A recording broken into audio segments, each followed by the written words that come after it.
With Blue Link Plus, you can access your Hyundai Tucson Limited remotely. Doors unlocked, temperature set, lost car found.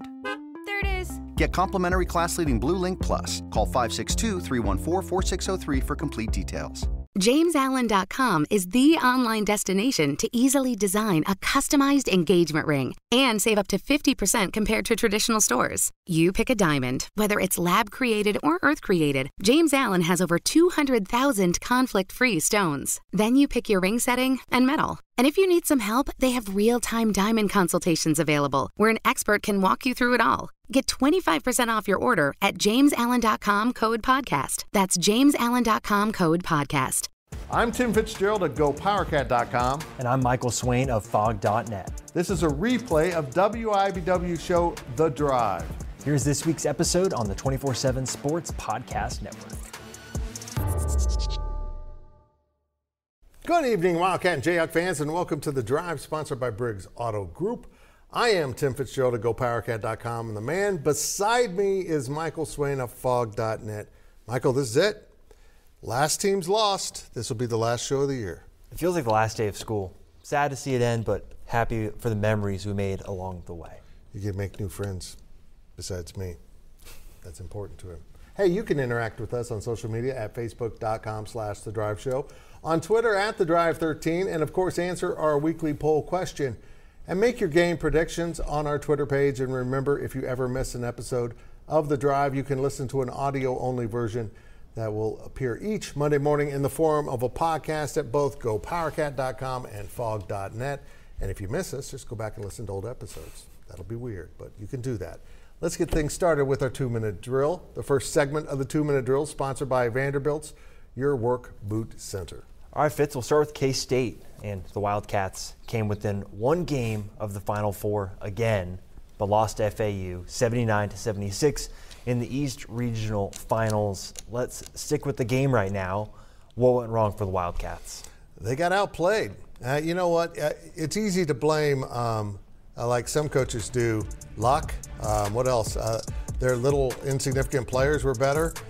Jerome Tang handled it with grace, and because he knew his team just got outplayed. FAU consistently made plays through this game that were difference makers. The biggest stat of the night wasn't their remarkable, 21 turnovers that K-State did cash in for 30 points. It was the fact that Florida Atlantic out-rebounded K-State. Yeah, you might want to sit down for this. 44-22. Now that's a stat I hadn't seen from this K-State team all season, but we also knew this all season long, that going up against big men was going to be a trouble for K-State. Could they wear down Vlad Golden? Could they attack him, get him into foul trouble? The answer was no.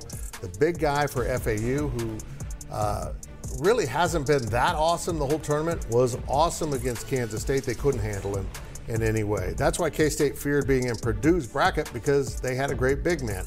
Well, it wasn't him that did him in, it was Golden. And even at the very end, when Kansas State needed to play, it just didn't look as sharp as they have in the past.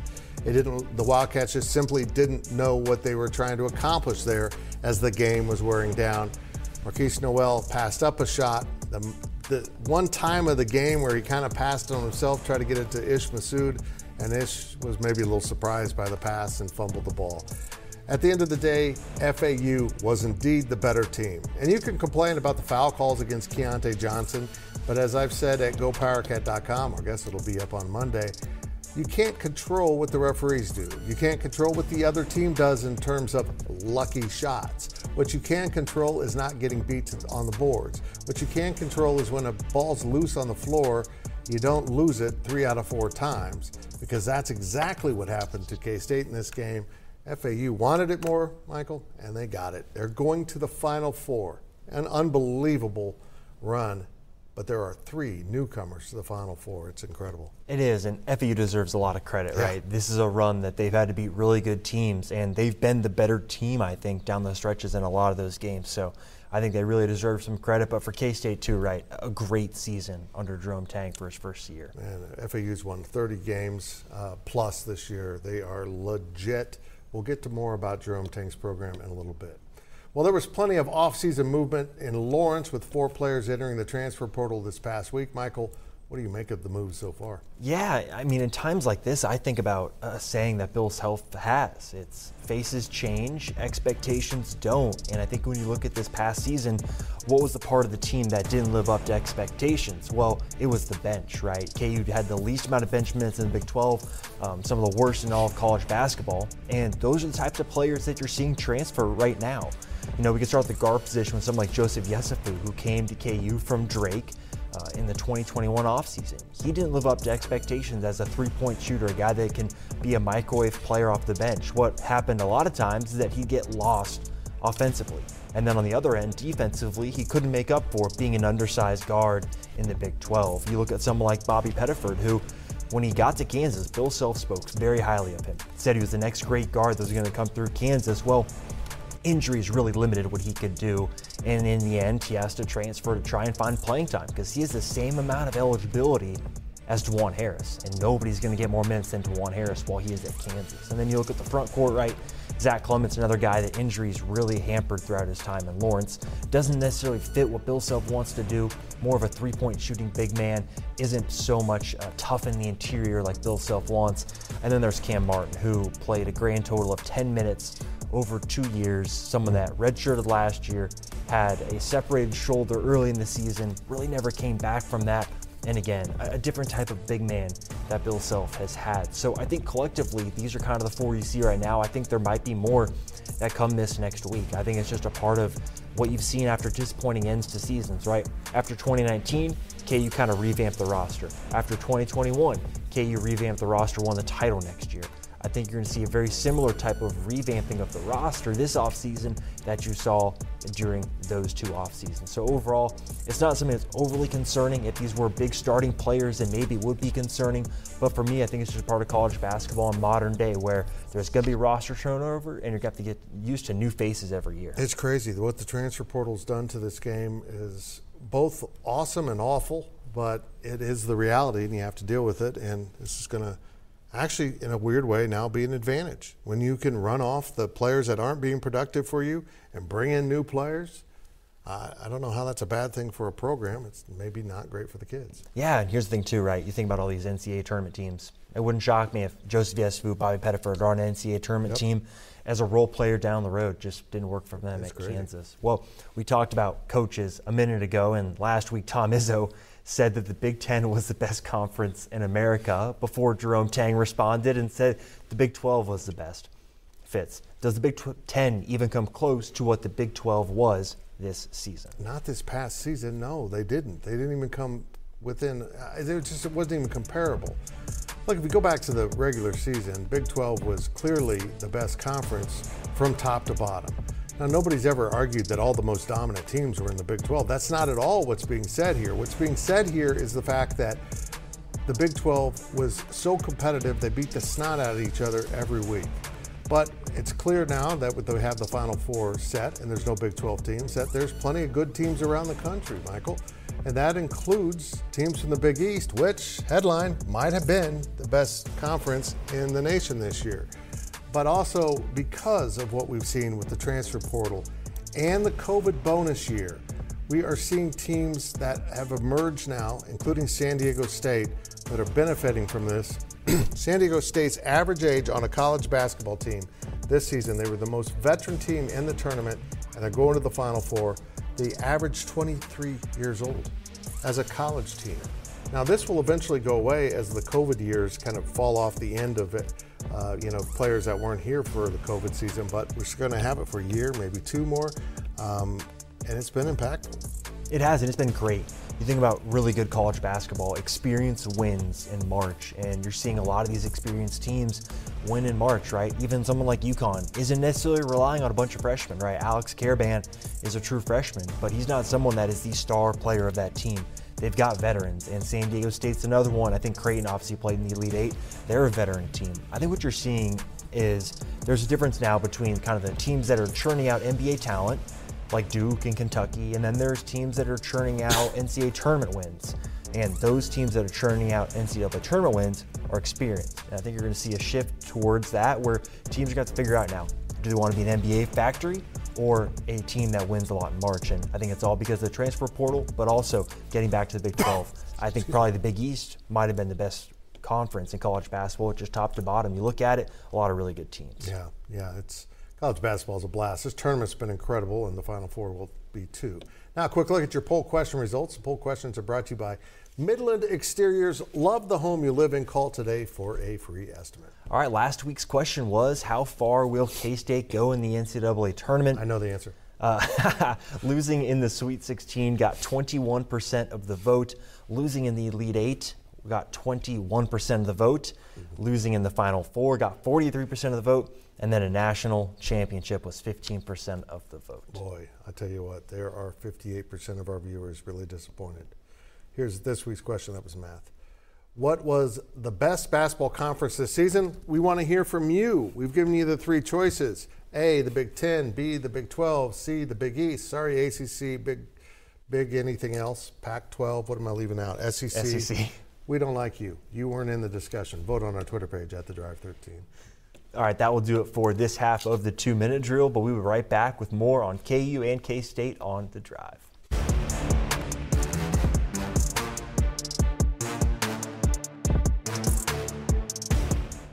The NFL regular season is wrapping up, but there's still time to get in on the action with FanDuel, America's #1 sportsbook. Right now, new customers get $150 in bonus bets guaranteed when you place a $5 bet. That's $150 in bonus bets, win or lose. The app is so easy to use, and there are so many different ways to bet, like live same-game parlays. Find bets in the new Explore tab. Make a parlay in the Parlay Hub, the best way to find popular parlays, and more. So visit FanDuel.com/247 and make your first bet a layup. FanDuel, official partner of the NFL.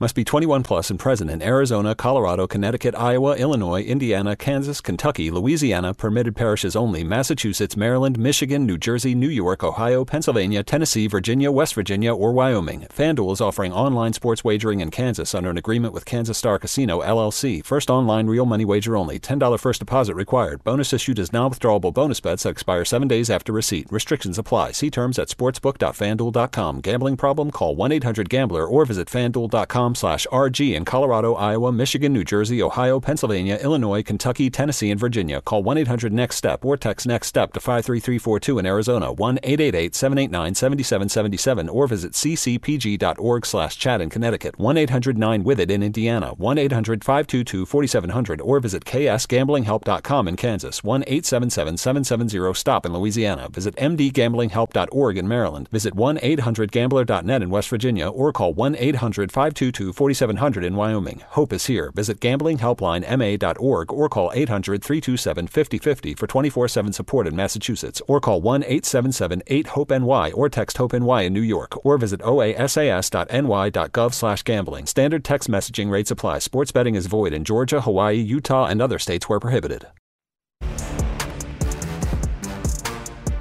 Welcome back to The Drive, fueled by BriggsAuto.com.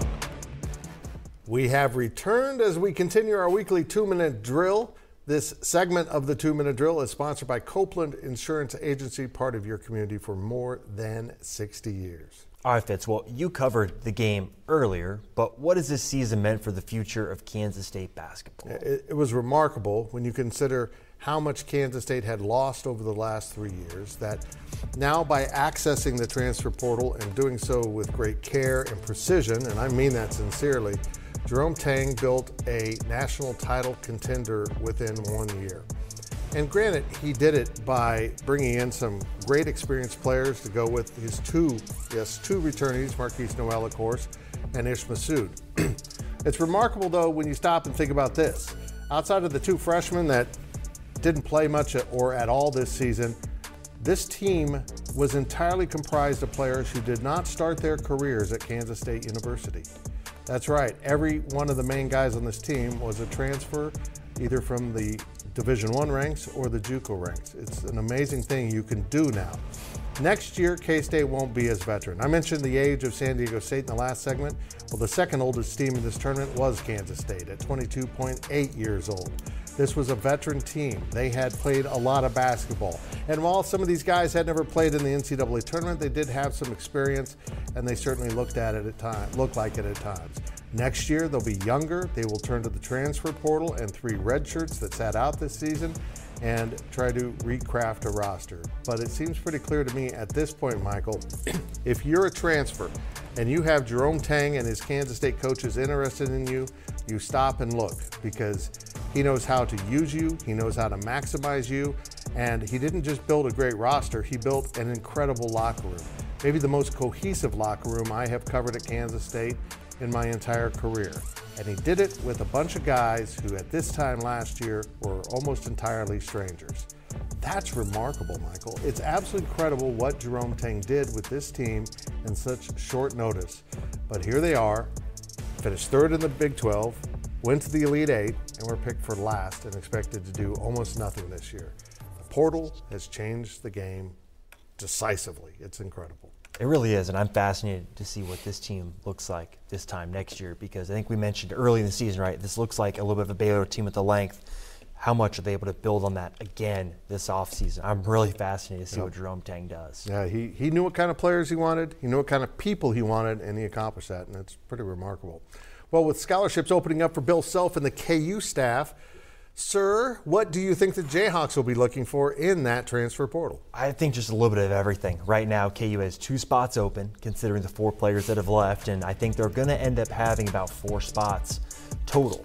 And I think you're going to see KU go for just about everything. I think looking at the big man position is probably where I'll start, because that's where the sliding doors kind of comes from, where KJ Adams played center, but I believe that they'll probably try and move him to be on the wing again, like was the plan going into this year before the big men KU had really did not live up to expectations. So I think KU first and foremost is going to go after a big man in the portal, someone that fits what Bill Self looks for. That way, Ernest Duday can come off the bench, Zuby Ejiofor can provide spot minutes, and then you've also got your small ball option in KJ Adams. I like the look of that center position if they're able to get a big man in the portal. Now, I think you look at the perimeter, you lose Grady Dick, you lose Kevin McCullough, you lose Jalen Wilson. You got to find replacements there. And so I think you're going to see them go after kind of bigger wings in the portal, someone maybe that can handle the ball a little bit to help with DeJuan Harris. I do think Kansas is going to go back to what you saw maybe 4 years ago with the 2-point guard system with Frank Mason, Devontae Graham, or maybe DeJuan Harris will be paired up with the freshman Marco Jackson, or maybe someone out of the transfer portal. So I think those wing positions are going to be really fascinating.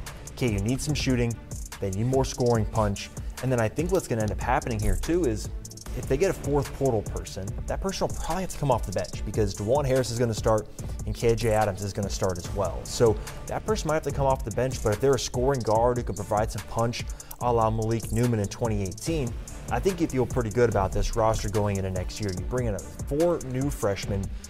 Marco Jackson is at the McDonald's All-American game right now. He's standing out. And so it's really going to dictate what they do in the portal. So I think those are some things that I'll be keeping an eye on.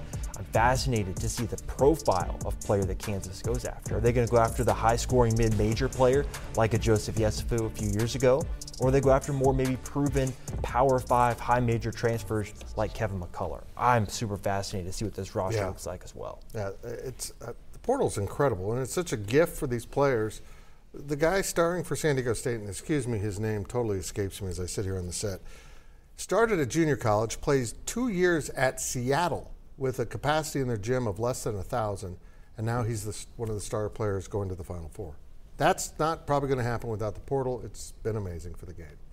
And now we step out of bounds, and Out of Bounds is brought to you by Darris Corner Market. We love local, and we are local for you.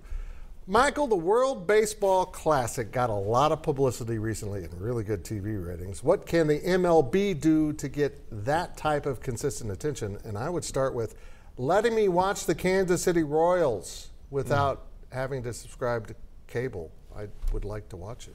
Yeah, I think first of all, accessibility is big, right? For fans, local fans to be able to watch. But I'll tell you what really stood out to me was the atmospheres. And you look at a lot of these games being played in Miami, right?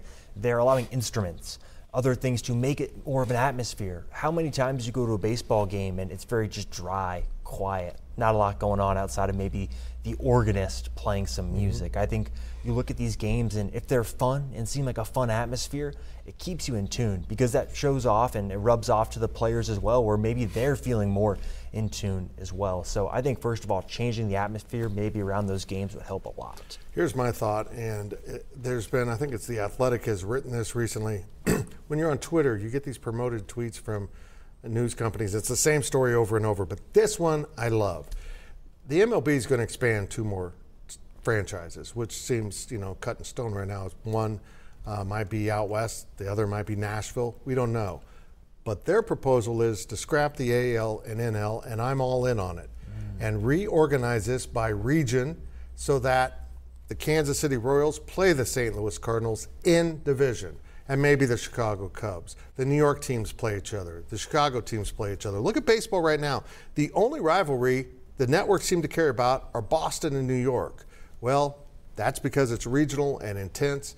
We need more regional rivalries so that you can cheer for the hometown team against the town you hate, which in this case, if you're Kansas City, is St. Louis. But also playing in Denver on a regular basis would also be good for the game. That it would. Now let's hear from the fans. Our fan question is sponsored by Meadowlark Retirement Awaits in Manhattan, where you can live your way every day.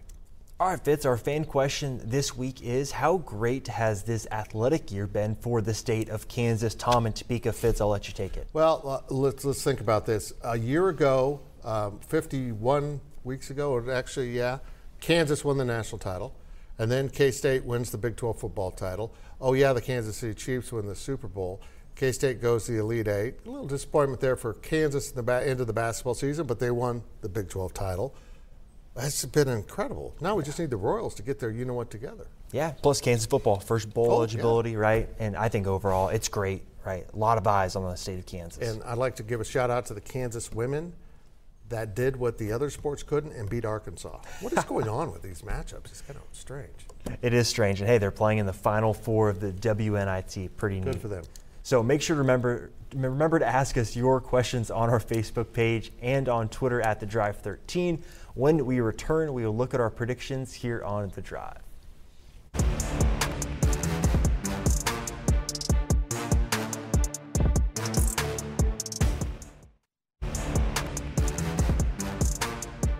Welcome back to The Drive, fueled by BriggsAuto.com.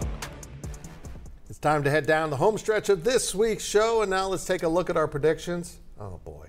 Predictions are brought to you by Kites and Kites Aggieville Draft House, meeting your friends at Kites and the Draft House since 1954. Remember, next year to make your weekly predictions on our Twitter page. Actually, you can do it this time at the Drive 13. We've got one more set of predictions. Let's look at last week's results. Michael, we lost to the fans. We can't, even if we count this week, if they go 0-3, we're still losers. We're just nice hosts. Yeah, we let them win. That's what it was. Good job, folks that watch us. I don't know why you watch us. Here are this week's picks. We'll start with San Diego State against Florida Atlantic. In the Final Four, we set this up, I think, as a pick'em. We sure did. Who do you got? We didn't even discuss this. Who do you got? I genuinely think San Diego State will win. They're so gritty defensively. I got to go with FAU. That's Jerome Tang's team now. All right, well, next is UConn in Miami. I think we've also got this one as a pick'em. Even though UConn might be a bit of a favorite, I'll be picking UConn. I'll stick with UConn, too. I think they're really good, although Nigel Pack of Miami is pretty darn good. And for our last game, it's not even a game. We want you to pick the winner of the Final Four. You know who you picked in the semifinals, which one of those teams wins. Pick the champion. We did a little bit different. Again, make your picks on our Twitter page at The Drive 13.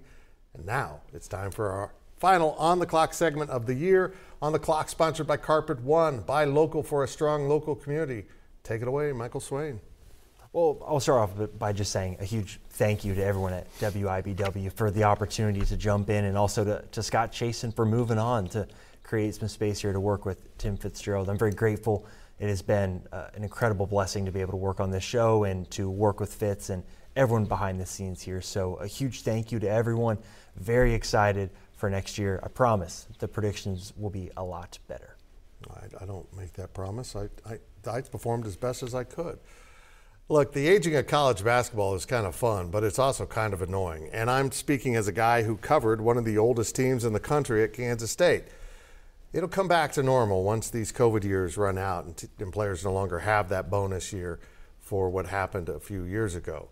But it has been very entertaining, and because of the way Jerome Tang set up his team, he set up his program. Now K-State has some really good momentum going into next season. He'll have to go to the portal a little bit more.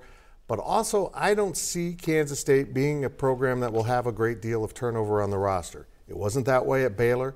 And the atmosphere Jerome Tang creates in that locker room is the type of atmosphere that makes a player want to stick it through and see what happens. Michael, it's been a fun year.